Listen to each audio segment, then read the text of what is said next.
Hello everyone, this is the creator of Abomination here with another episode of what I think I'm going to start calling the Creator Speaks. Before I begin, I would like to say that if there is anything you want me to talk about in this series, just leave a comment, and if I like it, I'll talk about it. Without further ado, today I'm going to give my top 10 Disneyland attractions as part of my entry for File 91E's Disneyland contest. If you don't know who he is, let me elaborate. File 91E is a YouTuber who every week does a Disney news and review show, in which he discusses Disney theme park news and reviews generally 1 to 2 attractions from the parks. I highly recommend checking his stuff out, as a link will be put into the description. Also, this list will be made up of both Disneyland and DCA attractions, as they both make up the full Disneyland Resort, and will most likely be a lot of off the cuff. So forgive me if I stutter, if I say a lot of times, because I do not really have a script. So, without further ado, let's begin. Alright guys, so to begin this top 10, we're going to begin with an attraction that not a lot of people may know about, which is a crying shame. It takes place on the rivers of America and is called the Davy Crockett Canoes.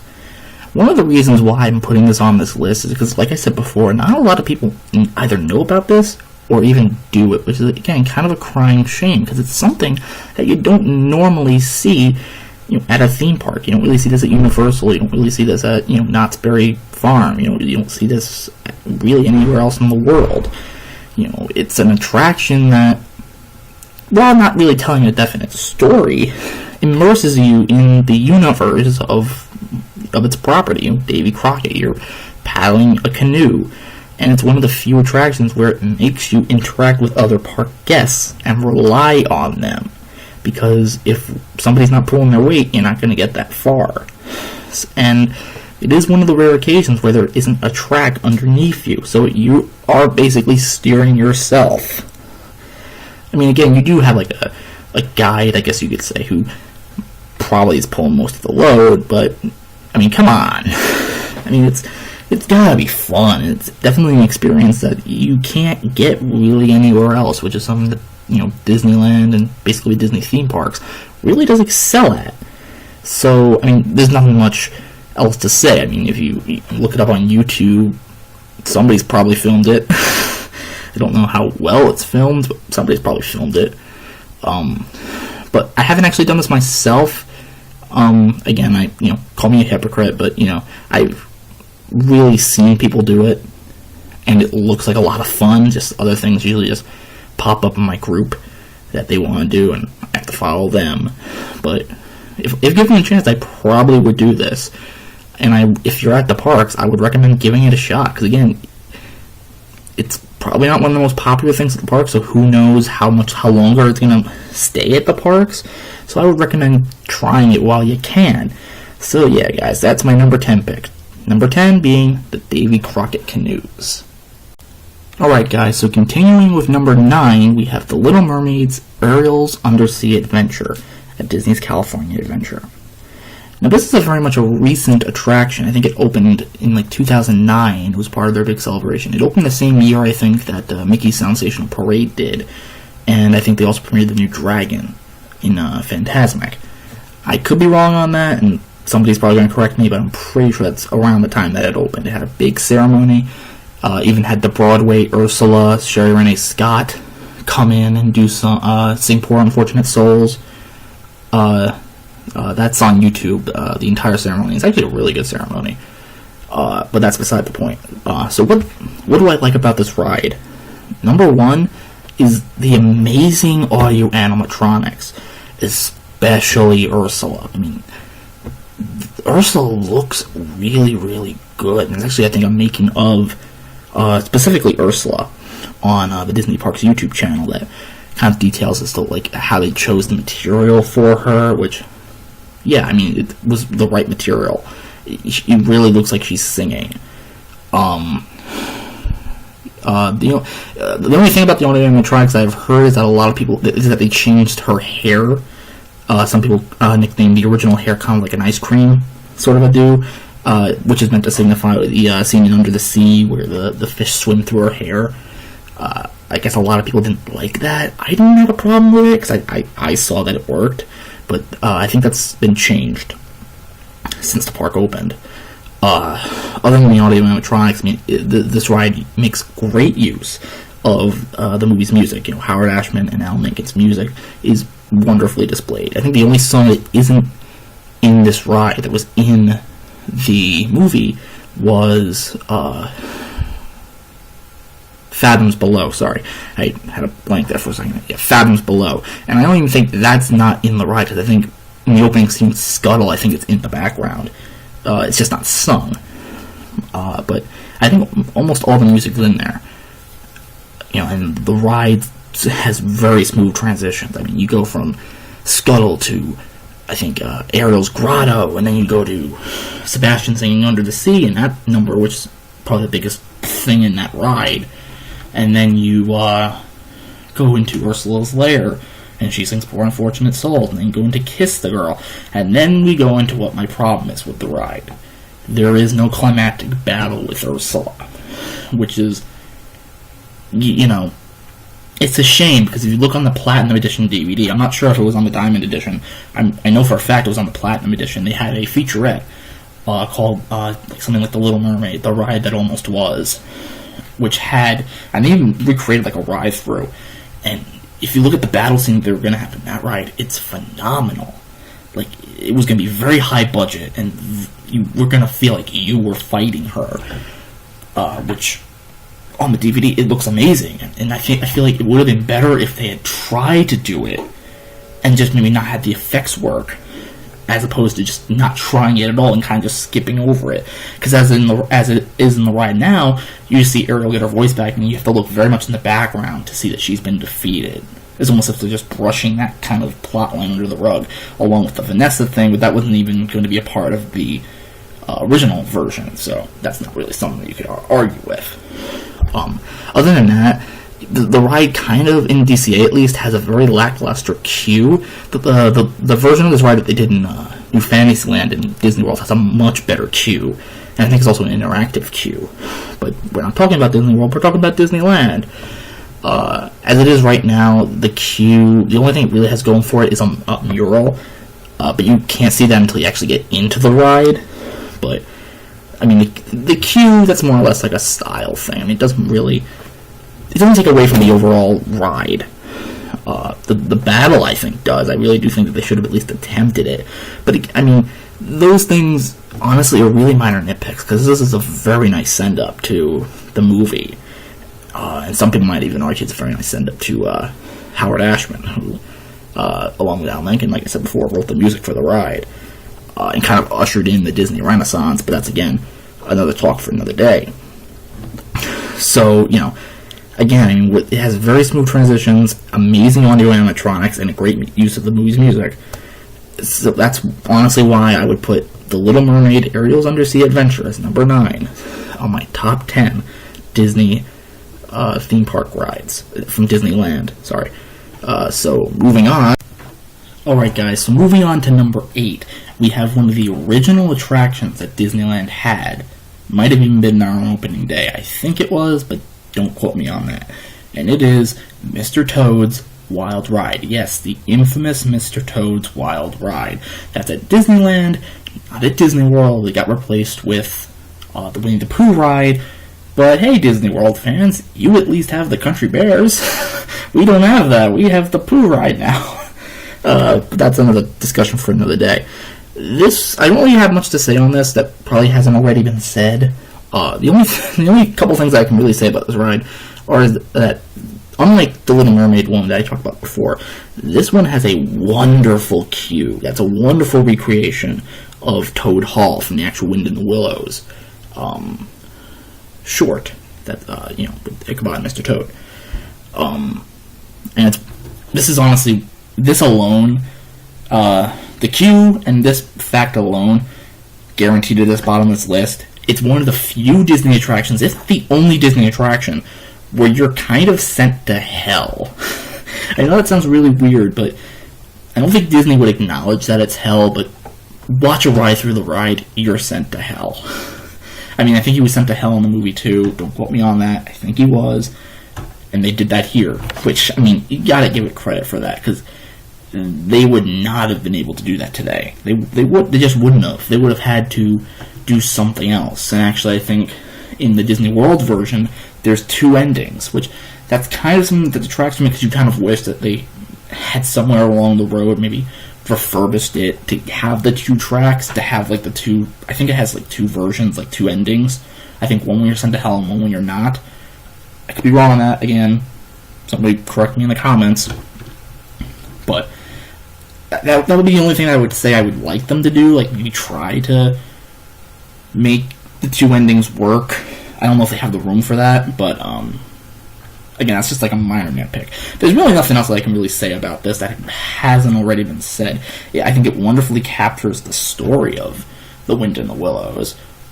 You know, it uses the music that was in that to its advantage, which is something you can say about a lot of Disney attractions. They definitely use the music as a storytelling device, especially in these early attractions, you know, like Snow White, Peter Pan, Pinocchio, and this.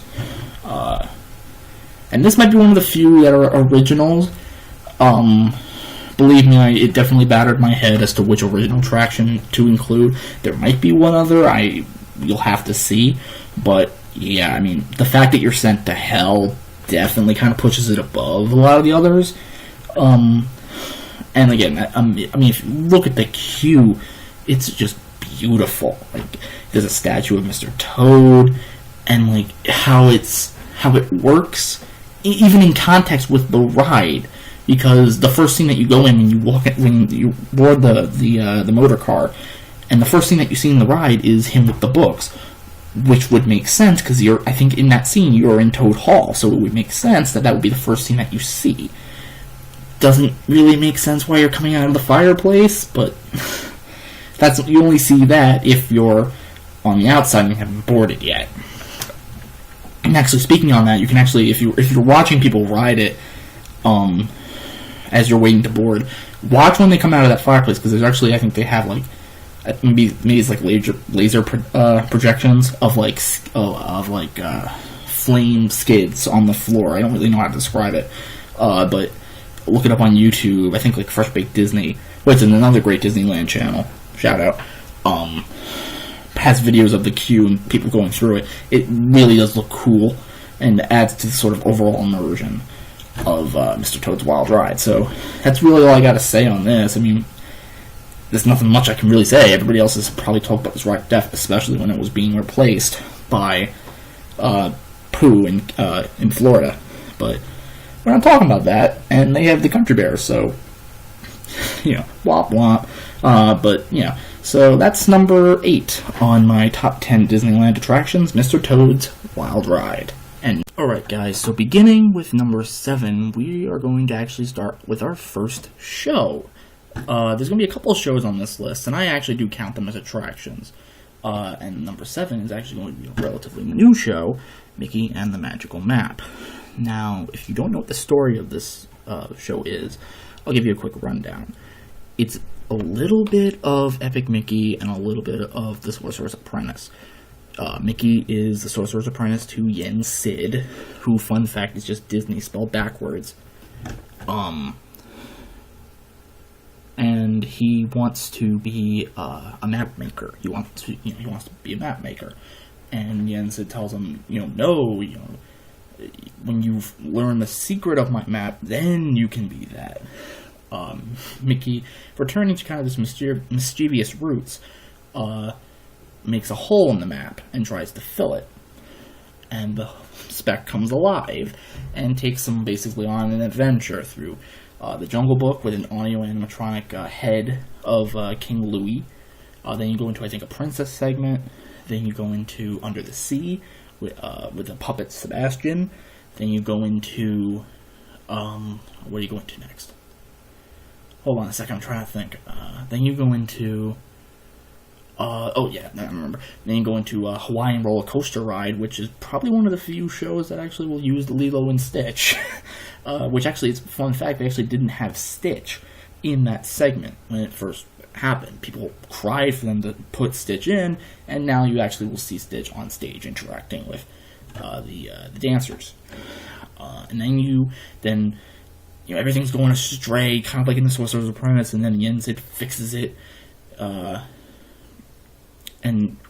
makes a map maker. This is very much an abridged version, by the way. And then they have the finale, which is Dig a Little Deeper from The Princess and the Frog.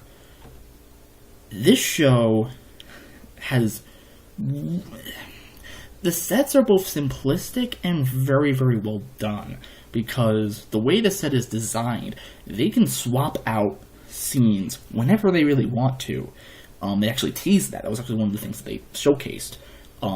They haven't actually done that yet, though, which I think a lot of people are finding really surprising, because of Frozen's success, which, don't get me started on that, but I'm surprised they haven't actually integrated that into the show yet. Drop the Hawaiian ride, roller coaster ride sequence, and make it Frozen. Or add them to the Princess segment. Again, my drift here. And again, the audio animatronic head for King Louie that I think first premiered on the Disney Cruise Lines in that show, Wishes, I think, is in this show, which really good. The only animatronic head that's not in this show is Stitch, which Stitch doesn't talk, so you really don't need it. But the music, the music selections in the show are really, really great. You got some older songs like I Want to Be Like You and Reflection, and then you got newer songs like I See the Light and Dig a Little Deeper, which, the music in this show is really, really top notch. And actually, one of the things that I like about it is that it has a little bit of an animazement vibe, which, if you don't know what animazement is, it was a show that was at Disneyland a number of years ago, and to this day is kind of my favorite show that they've ever done in that park. Just because I felt like the music flowed so nicely. But that's a discussion for another day, and that's not going to be on this list because it's not there anymore. But the Princess segment here is a trio that is very much reminiscent of the original trio in animazement between Quasimodo, Pocahontas, and Hercules, young Hercules. So that, I don't know if that was intentional or if that was just a coincidence, but if it was a coincidence, it was a really good coincidence. I don't really know what else to say. The set, like I was talking about before, the reason why it was so easy is because the actual map itself, which is kind of the main part of the stage, is actually made up of LCD screens, video screens. So there is no real practical set. Certain things do fly in and out. Like in the Jungle Book segment, you have paintbrushes that are made to look like trees, and those are actually physical. But a lot of it is digital, which some people might mind.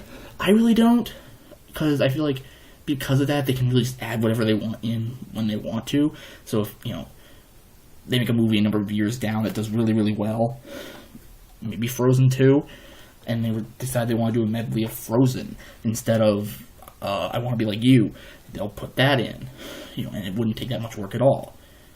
So, the versatility of the show is really, really good. The costumes are really, really good. Mickey, King Louie, or like I said before, animatronic heads, which I really do think need to start taking over meet and greets. They kind of are at Disney World. They really haven't been much anywhere else, but they should, because I really do think that they have potential. Again, discussion for another day. But this is not my favorite show at the parks. We'll get into that a little later, and it's not the only show you're going to see on this list. But for what it is, it's a wonderful send-up, and it's just a wonderful show. So yeah, I would totally recommend seeing this if you're at the parks. I think many times it plays through the day, so yeah, that's honestly, those are the only things I can really say about it without really, going into it too deep. But that's why I would honestly put as number 7 on my list of the top 10 Disneyland attractions, Mickey and the Magical Map. Alright guys, we're starting to get into the beef of this list with number 6. Now number 6 is a very interesting choice. Let me give you the situation. They wanted to create a ride based on a movie that they would never release in a million years. If you know what I'm talking about, give yourself a pat on the back. We're talking about Splash Mountain at Disneyland. Now, you might be asking yourself, what are you talking about? A movie they've never released. I didn't know Splash Mountain was based on a movie. Well, in fact, it is. It's based on Song of the South. Yes, I know, they haven't released this movie yet. They really should. I've actually given a suggestion of releasing it as a Walt Disney Treasures and just have Leonard Maltin come at the opening and say, we don't approve of what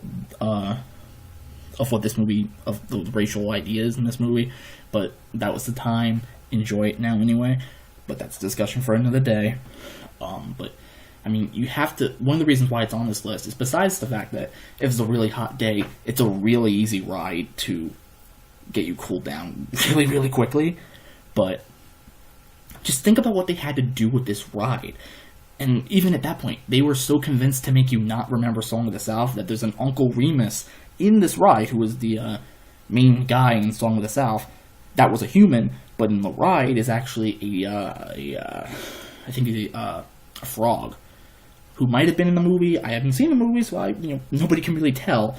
But there is kind of an Uncle Remus frog in the ride. So if there's not an Uncle Remus, there is a frog that is like Uncle Remus. But again, that's beside the point. The soundtrack to this ride is phenomenal. It uses all the songs, not all the songs. Gotta keep moving along, and everybody's got a laughing place, and Zippity Doo Dah to its advantage. Which, like I said before, you can say that about a lot of rides, but especially this one. If you haven't listened to it, there's actually a medley that they produced on one of the various CD sets that is really, really, it's a really, really good melody. You feel like you really are on this ride. But yeah, that's not about the music. The visuals on this ride are really, really good. Like, look up pictures of the actual cartoon segments on Google Images, and then look at the ride. They are really, really close. Which, I mean, again, Disney was in this kind of a good period of recreating things from their movies, so it would make sense. This was, I think, around the same time that might have been later. Again, somebody correct me. It might have been around the same time as Roger Rabbit's cartoon Spin. Could be wrong on that, but that's another example of a ride that really does match its movie counterpart very, very well. But again, the music, like I said before, is phenomenal.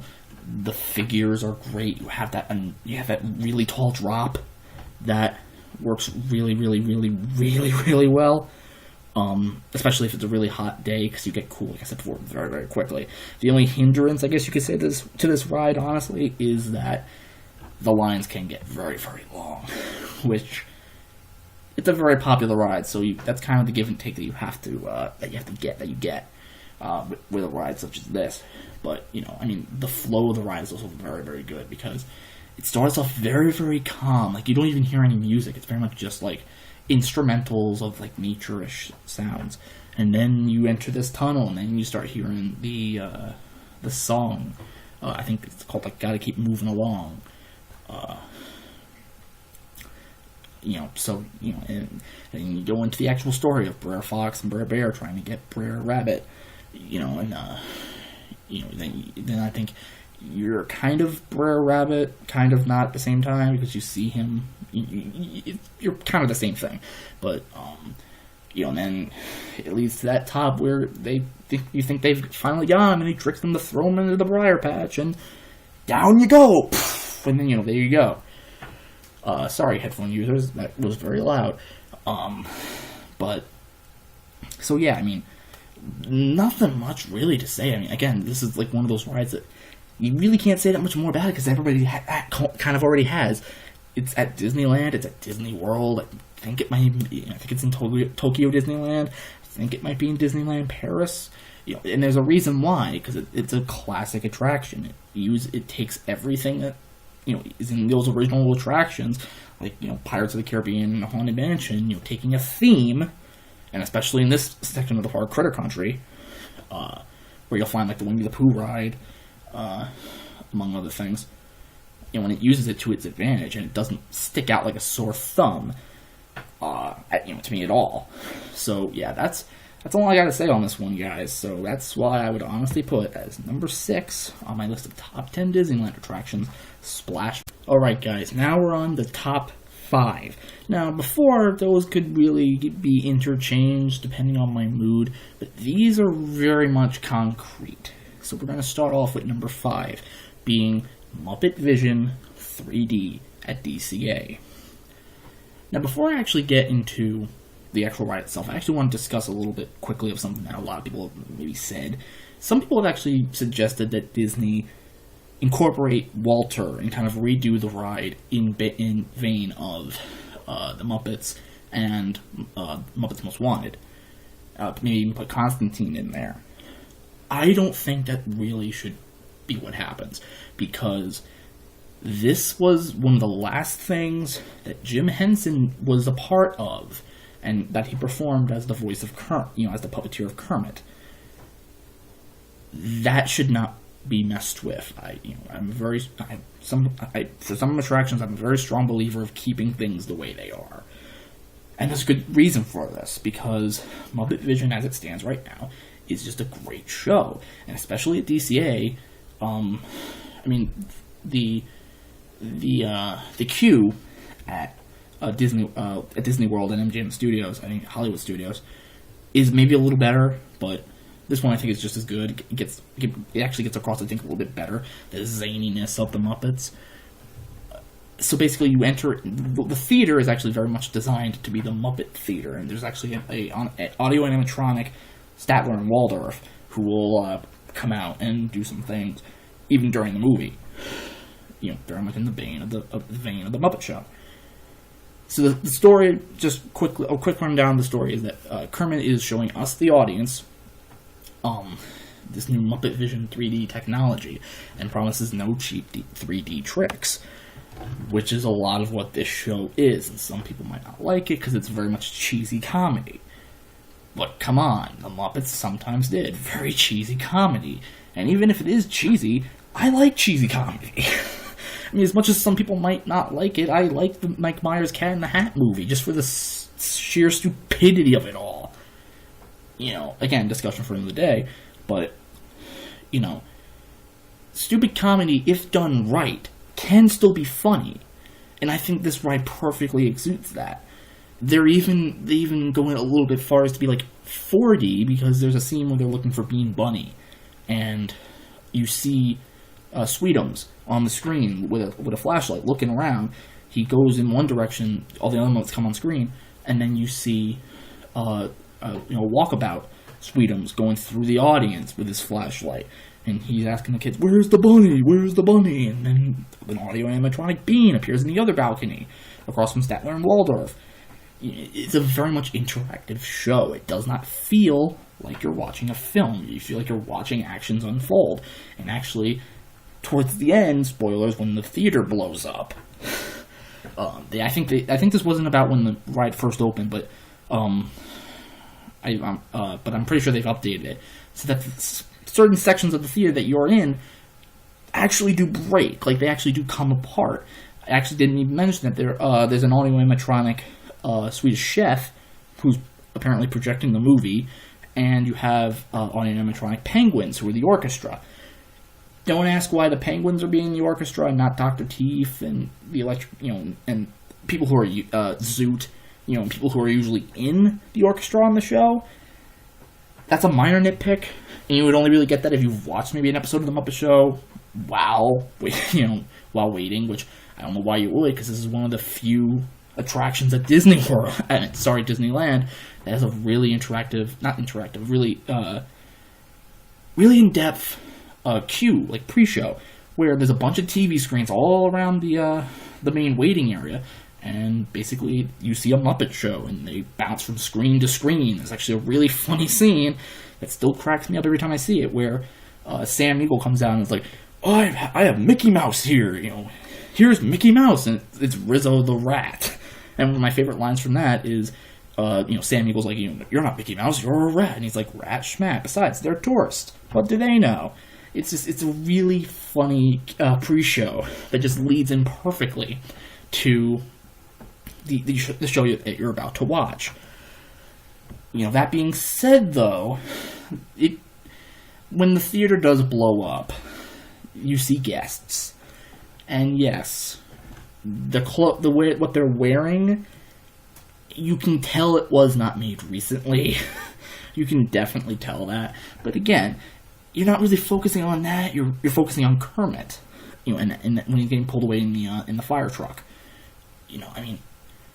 I don't know what honestly else to say. Honestly, most likely with everything on this list, I would totally recommend, if you're at the parks, go see it.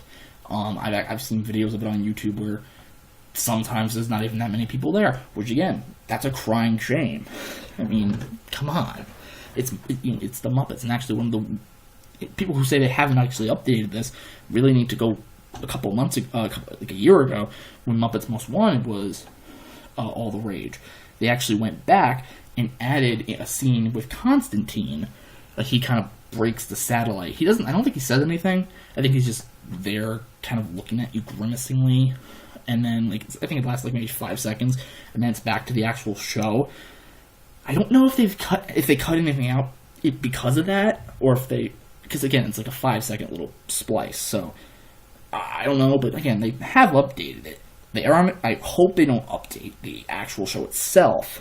Maybe update the pre-show to have Walter, but not the original show. Keep that intact, because as it stands right now, Muppet Vision 3D is one of the best shows that they have at the parks, and one of the few things of the Muppets in the parks. And it's for those reasons that I would honestly put Muppet Vision 3D as number 5 on my top 10 Disneyland attractions. Alright guys, so number 4 is actually going to be a weird choice, and it's actually kind of a mishmash of a lot of exhibits, I guess you could say. It's the Animation Academy at DCA. Now, for those of you who don't know what this is basically, like I said before, a mishmash of a lot of things. You can learn how to draw a character, and they teach several of them throughout the day. They even integrated Frozen characters. I think the only character they did up to this point is Olaf. I could be wrong on that. Sorry, but so you could do that. You could go to Ursula's lair and do a little thing where you can pick a scene from a Disney movie, and they will cut out the characters' voices, and you can replace it. So it's kind of like you're giving your voice to Ursula. It's very well themed. And I actually think it has Pat Carroll doing Ursula's voice, which is always nice to see an original actor doing their character in the parks, which doesn't usually happen. I'm looking at you, Finding Nemo Submarine Voyage with not Marlin voice. But you could, and there's also this one of the other exhibits is it's based off of the Beauty and the Beast library, where I think one side has Cogsworth and the side has Lumiere, or they swap out each station, where they will ask you, it's kind of like a personality quiz, and they will match you up to a Disney character. And I think that station is always updated. I think whenever they come out with a new movie, they'll add them into the quiz. I don't know on that.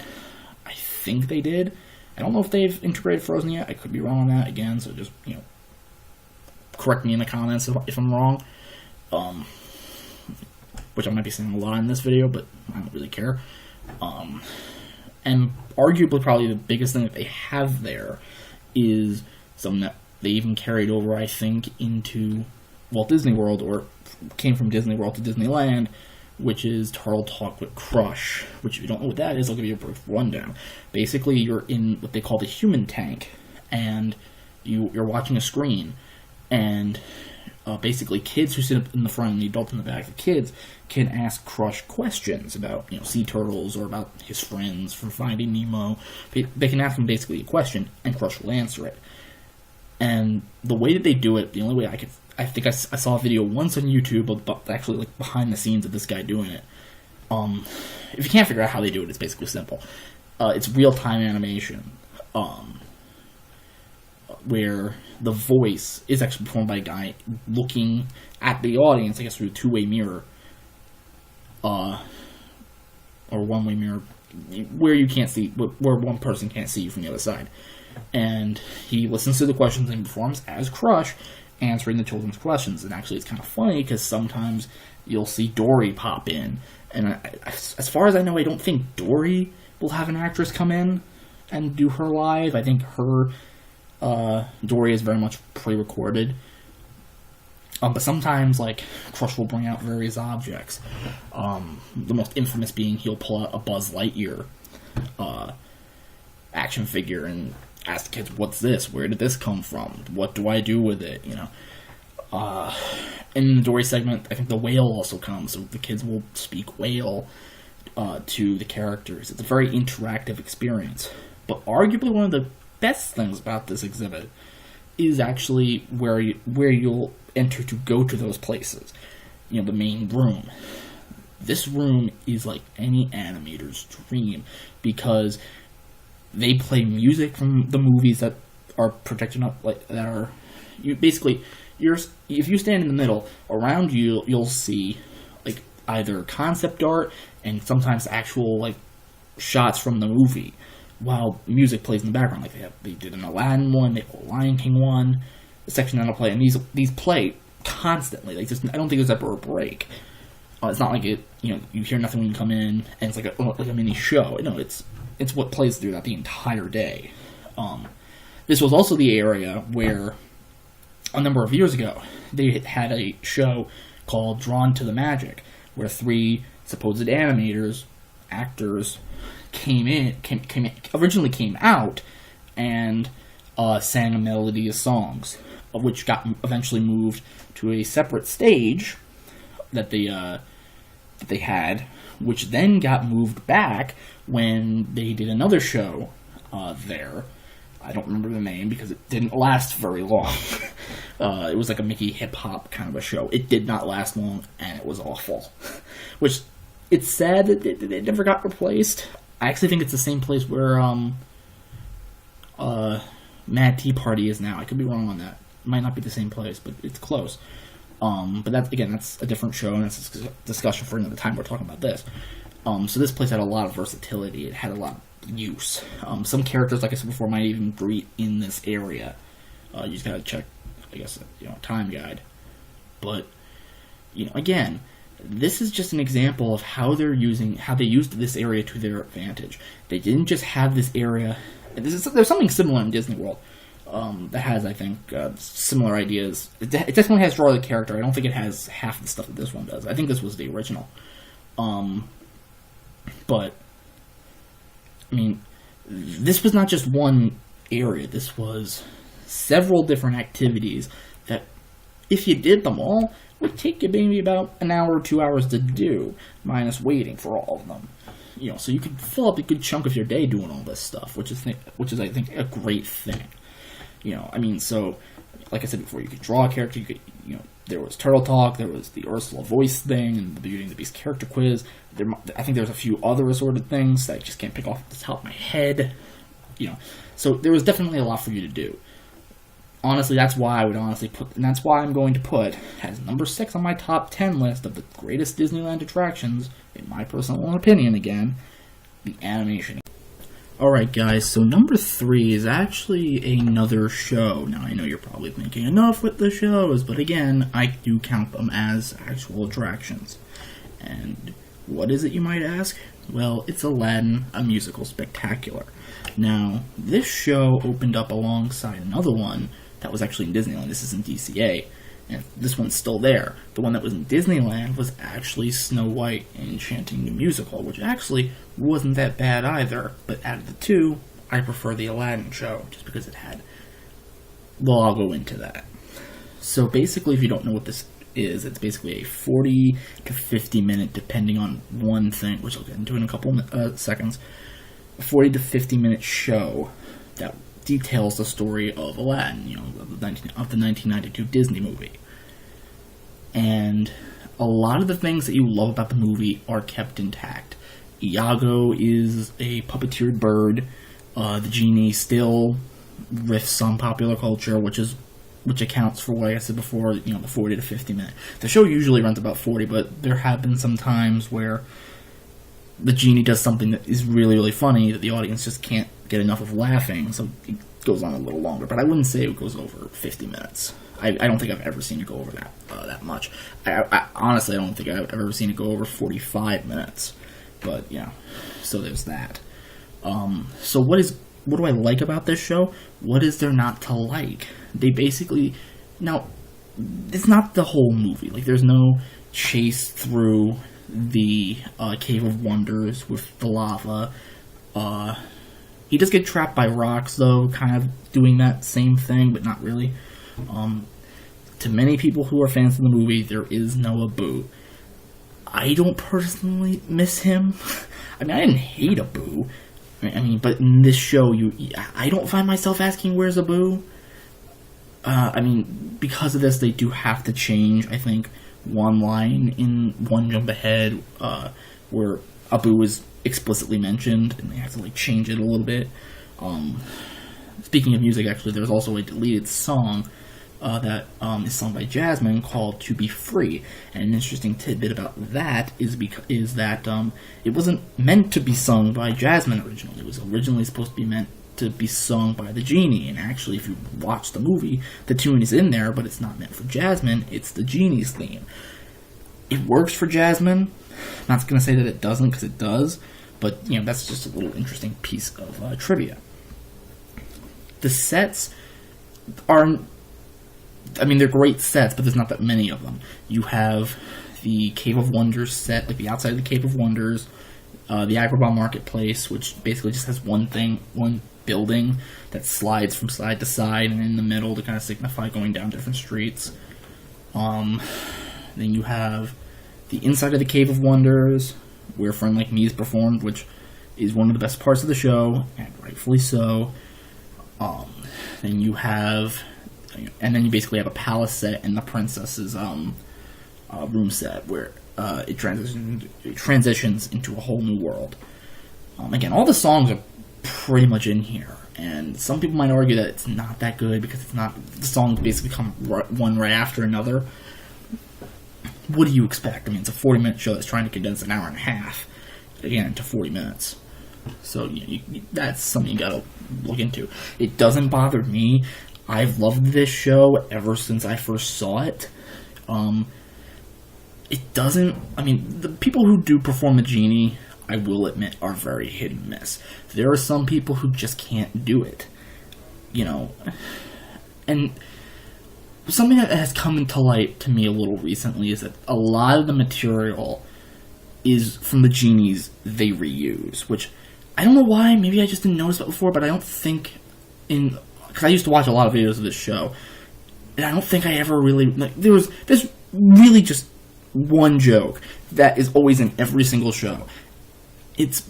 the scene is Jafar and the genie are standing, and the genie is basically going to riff Jafar. And the one joke that is always in there is... what was it?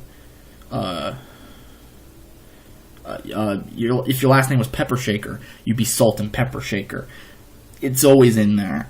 Sometimes they even say, you look better from Jafar, which they haven't used that one that much recently, as far as I know. But, I mean, none of them can outdo Robin Williams. Rest in peace, Robin Williams. None of them can outdo him. The only genie that honestly, in my opinion, succeeds Robin Williams is not even in this show. It's the one that they have on Broadway, James Monroe Iglehart. I think he does a better genie than Robin... Well, maybe not a better genie, but on par. But they're not going to... He's a Broadway actor. They're not going to get him to come. It'd be amazing if they did, but, they're not going to get him.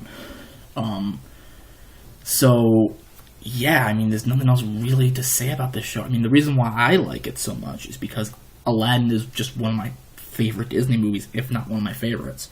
I think it might be tied with Hunchback as my favorite Disney movie, at least in the animated department. So maybe I'm a little biased because this is, the story of Aladdin. Fun fact, actually, is that a couple of years ago they were going to replace it with a show that was from the cruise lines called Toy Story the Musical, which is not as good as this show. I would even dare to call Toy Story the Musical a piece of garbage, because it's not as good as the movie. It added songs that it didn't need to add, but again, that's the discussion for another day.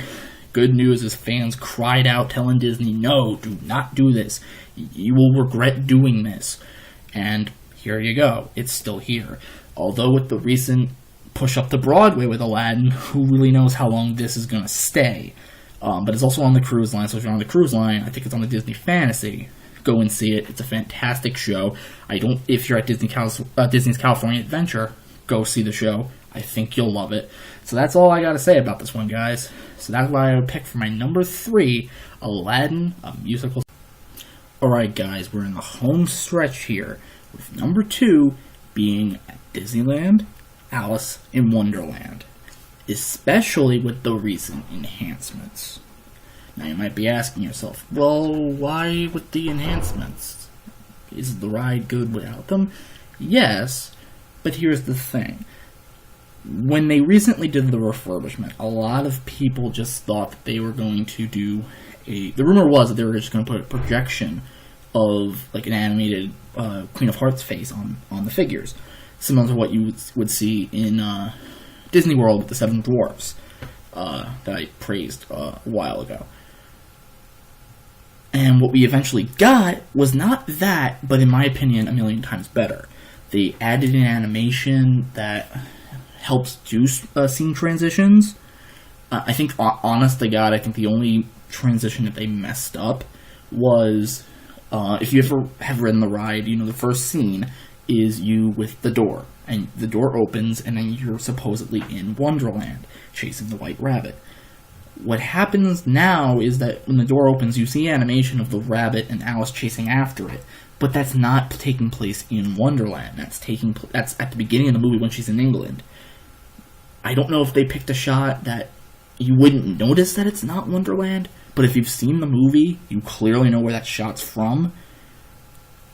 It's the one transition that I'm not completely happy with, but compared to everything else that they did, adding in animation that wasn't there originally, especially enhancing and kind of making longer the Mad Tea Party scene at the end, which before I always hated because it was so stinking quick.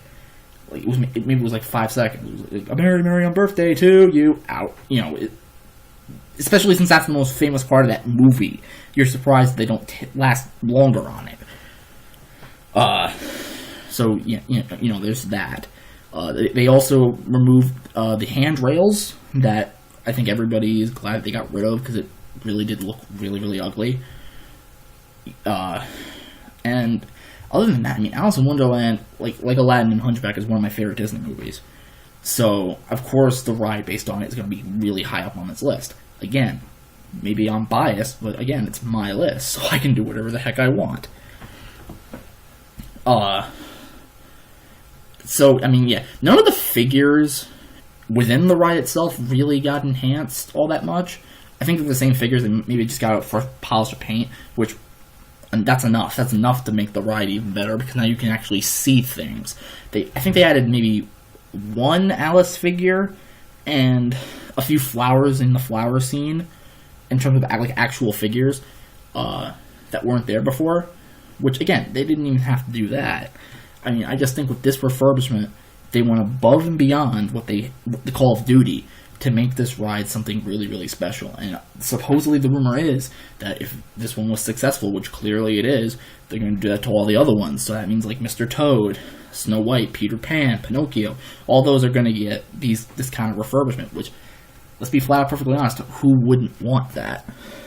You know, I think that is going to really just make these rides pop and really just bring them forth into what Walt probably would have liked. And we owe it, I think, to Alice, because it was the first one out. And my God, what a good job they did. You know, I mean, the ride itself, like I said before, it's solid. I mean, it brings you to almost every scene in the movie. You see the caterpillar, you see the flowers, you see the queen chases after you. You know, the king is even in there. You blink and you'll miss him, just like in the movie. And the king. That was my horrible White Rabbit impression. I'm sorry for that. But, you know, every character is in there, most likely. And actually, I don't think they took this out, but if you, when you go outside for that one portion of the ride, if you look on the mushroom, where I think the book is, many people have pointed this out, but I'm going to point it out too. There's actually, shoes that belong to the caterpillar. And the reason for that is there originally was a caterpillar out there reading the book. don't remember why they got rid of that, and actually it does kind of make sense story-wise, because you went to the caterpillar, then to the queen, so it would make sense that when you're leaving the queen, you would see the caterpillar at least once. So, I mean, yeah, I mean, a lot, like with a lot of these rides on these lists, everybody else has already analyzed them and talked about them to death. So I don't feel like there's really much I can add besides just praising it like everybody else does. There's a reason why almost every park has at least the Alice in Wonderland ride, especially if it has. I mean, I think Disneyland kind of has the advantage because it has the Alice in Wonderland ride where you ended the Mad Tea Party and look what you can ride next, the Mad Tea Party. I think it was just perfect. I think it was just perfect, theming, which again is something that Disney does wonders with. So, I mean, yeah, that's all I really gotta say on this one, guys. I mean, again, I'm sorry if I'm not going into it maybe as in depth as you would have hoped, but I mean, that's kind of, again, what else can I say? I definitely feel like if you're at the Disney parks, ride this ride, especially now that it has the enhancements, because I honestly feel like you're gonna have a really good time on this ride. So, yeah, that's my number 2 pick, and guess what? Next is number 1, and it's probably going to be something you don't have a clue. So, let's go on to that one.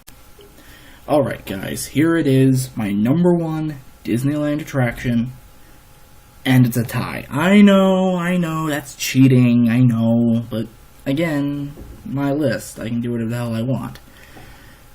And it's a show! Again, there's been a lot of those on this list. I think I warned you about that in the beginning. Again, my list. And it's actually a really weird choice, too. It's actually between the 2 nighttime shows at the 2 parks. Fantasmic at Disneyland and World of Color at Disney's California Adventure. The reason why these 2 shows are my favorite is very, very simple. They took what should have been the stupidest idea known to man and really made it work. Like, if you look at Fantasmic on paper, that it's Mickey's imagination coming alive. Yes, it has a lot of potential, but the concept kind of sounds a little dumb. Like, really?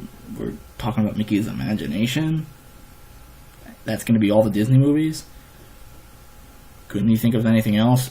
Again, it doesn't sound good on paper, but in execution, it's one of the most epic shows they have. Besides the fact that if you're walking past like the rivers of America during the daytime, you see nothing. If you come back during a Fantasmic show, all of these things are happening on this stage that you didn't think could happen.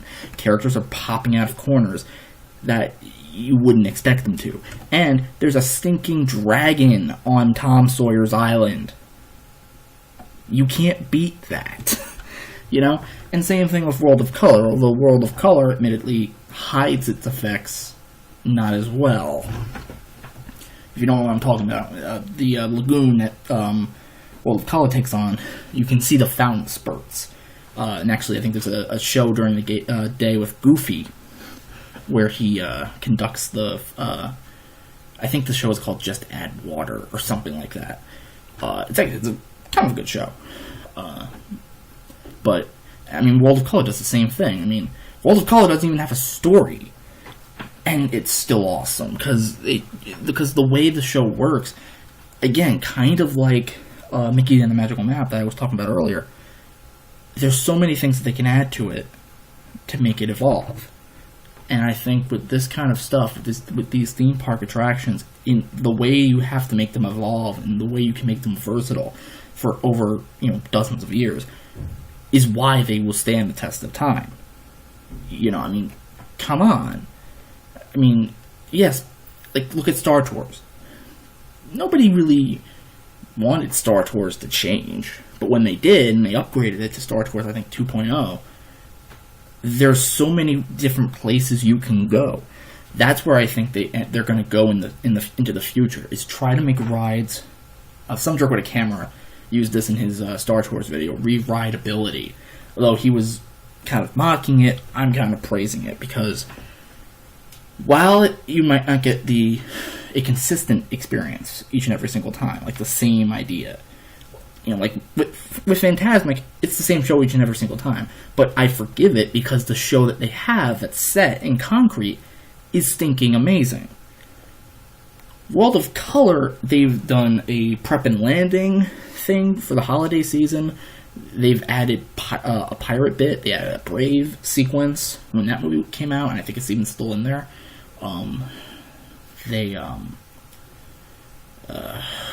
did an Olaf sequence before Frozen came out, which when I saw that made me hate Olaf. Then I saw the movie, and I didn't hate him as much as I thought I would. Just my personal opinion. But, I mean, and that's why I think these shows are my favorite, just because you can go see World of Color, and it might not be the same every single time. But if you go see Fantasmic, it's the same thing every single time. But like I said before, I can't really describe it, which is a good thing. If you can't describe why you love something, then you probably don't. I know that sounds really weird to say, and again, everything on this list, I haven't tried to explain. But with me, if I can't explain something, it's probably a good thing in terms of why I like something.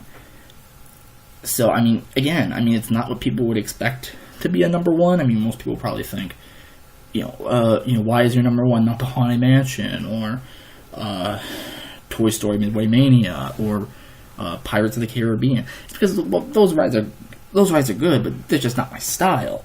These are. I like these kind of shows. I like seeing animation be reused and to create new experiences, which both of these shows do to a phenomenal degree. And another reason why I put Fantasmic and World of Color on this list is because without Fantasmic, we wouldn't have World of Color. You can call Fantasmic World of Color 1.0. That doesn't really work, but you get the idea. So that's why I put it so highly on this list, because we wouldn't have it. Now, my personal preference between the two of them would most definitely be I like parts of both of them, so again, I probably really couldn't pick one that's my favorite. But, I mean, again, there's two kinds of park guests that I think would like this. If you're somebody who likes the classic stuff, you're going to love Fantasmic, because that's all that's in there. If you like classics mixed with the new stuff, go see World of Color. If you like them both, and you just want to celebrate them both, go see them both. I don't see any problem with that. So, again, I told you it's something that you probably wouldn't expect. So, yeah, that's honestly why Fantasmic and World of Color would be my favorite Disneyland attraction at the Disneyland Resort. Now, if you'll excuse me, I have to get ready for the ending. Alright guys, and there you have it. Those were my top 10 attractions at the Disneyland Resort. Just running through them one more time in case you missed one. Number 10 was Davy Crockett Canoes. Number 9 was The Little Mermaid Ariel's Undersea Adventure. Number 8 was Mr. Toad's Wild Ride. Number 7 was Mickey and the Magical Map. Number 6 was Splash Mountain. Number 5 was Muppet Vision 3D. Number 4 was the Animation Academy. Number 3 was Aladdin the Musical Spectacular. Number 2 was Alice in Wonderland, especially with the enhancements. And number 1 was the tie between Fantasmic and World of Color. Man, that was a long video. And if you've watched the entire thing, I commend you. I probably won't watch this entire thing, even as I'm editing it. Because, again, I've said it, I know what's in here. So, I mean, again, if you've watched it, give yourself a pat on the back, because you've done something even I wouldn't be able to do. And, again, I hope Final Non-Do-Any appreciates this, and I hope it's suitable enough for the contest. Here's hoping I win. Again, I wish the best of luck to anybody else who decides to do this. May your videos not be as long as this. And again, until next time, guys, this has been another episode of what I think I'm actually going to call The Creator Speaks. Bye, guys.